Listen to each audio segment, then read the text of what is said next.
देखिए बीजेपी के पास उनके पास अब कोई एजेंडा कोई मुद्दा है ही नहीं। ना तो उन्होंने विकास के ऊपर कुछ काम किया जो वो ये कह रहे हैं कि सबका साथ सबका विकास।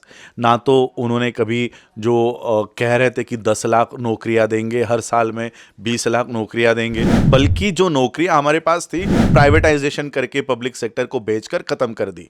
तो इनके पास विकास के, डेवलपमेंट के, पॉलिसीज़ के ऊपर आधारित कोई मुद्दे नहीं है। इसलिए ये हिंदू मुसलमान, टीपू सुल्तान, ये सारे मुद्दे, देश का प्रधानमंत्री, देश का होम मिनिस्टर तक ये मुद्दे उठा रहा है। और देखिए एक स्टेट का इलेक्शन हो रहा है, उस स्टेट के इलेक्शन में इस देश का प्रधानमंत्री लगा हुआ है, इस देश का होम मिनिस्टर अमित शाह लगा हुआ है, सारे के सारे पूरी पार्टी इन्होंने एक स्टेट को बचाने के लिए लगाई हुई है। इसलिए भारत के और उत्तर प्रदेश के जनता को, मैं किसी जाति विशेष या धर्म विशेष के लोगों से नहीं कहूँगा, जनता को अपील करूंगा कि इस बार आपको वोट, जो लोग धर्म के आधार पर, जाति के आधार पर वोट मांग रहे, ऐसे लोगों के पीछे नहीं जाकर सही मायने में विकास के लिए और सही मायने में आइडियोलॉजी के लोग सत्ता में बैठे हुए हैं, इन लोगों के हाथों से सत्ता को निकाल कर ये बदलाव करना चाहिए। देखिए पोस्ट अगर अलाइन होता है पोस्ट इलेक्शन तो अच्छी बात है,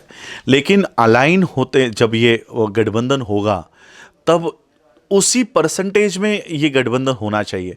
वरना हमने यहाँ पर भी देखा है, अनेकों बार हम लोगों ने देखा है कि ऐसे प्रोटोकॉल दिए जाते हैं या ऐसे मिनिस्ट्रीज दी जाती है जो किसी काम की नहीं है। और इसलिए मैं ये कहना चाह रहा था कि बीएसपी अकेले जो लड़ रही है सारे सीटों पर, इससे कम से कम हमारा रियल रिप्रेजेंटेशन वहाँ पर हम मांग सकते हैं। वरना पोस्ट अलाइन इलेक्शन अलाइन होने के बाद अगर जिम्मेदारी या महत्वपूर्ण पद नहीं मिलता है तो वो कोई काम के नहीं होंगे। और सपा बसपा या अन्य जो लोग हैं बीजेपी को रोकने के लिए, देखिए हमारे में तो कोई दुश्मनी भी नहीं है।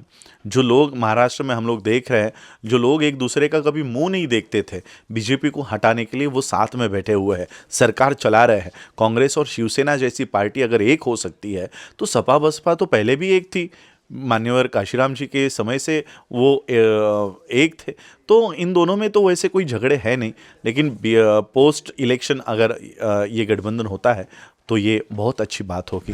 हमने इस बार पूरा समर्थन, पूरी जी जान लगा दी है। मैं पिछले 5 सालों से पंजाब हो, हरियाणा हो, उत्तर प्रदेश हो, वहाँ पर बीएसपी को अंतर्गत मजबूत करने का काम मैं कर ही रहा हूँ। मुझे कई सारे लोगों की विनती थी, कई सारे लोगों की ऑफ़र है कि आप राजनीति में आइए। मैंने कहा कि नहीं, 2022 में हमको वोट की फ्रैक्शंस नहीं करवानी है, वोट का डिवीजन नहीं करवाना है।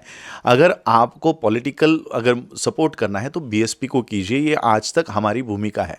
लेकिन 2022 में अगर 2 महीने ही रह गए हैं, मायावती जी पॉलिटिकल रिजल्ट अगर नहीं दे पाई तो हम ये समझ लेंगे कि ये मूवमेंट अब ख़त्म हो चुकी है। और देखिए निसर्ग का नियम है, आरपीआई को ख़त्म करके बीएसपी उत्तर प्रदेश में एस्टैब्लिश हुई। आरपीआई वहाँ पर देखिए मान्यवर काशीराम जी, उनका कार्यक्षेत्र महाराष्ट्र था, उनका जन्मभूमि पंजाब थी, लेकिन उन्होंने राजनीतिक कार्यक्षेत्र उत्तर प्रदेश को चुना। उन्होंने उत्तर प्रदेश को इसलिए चुना क्योंकि आरपीआई उस समय मान्यवर काशीराम जी के एंट्री से पहले उत्तर प्रदेश में रिपब्लिकन पार्टी ऑफ इंडिया जो बाबा साहब ने बनाई थी वहाँ पर स्ट्रांग थी, मजबूत थी। वहाँ पर उनके उम्मीदवार चुनाव जीत कर आते थे।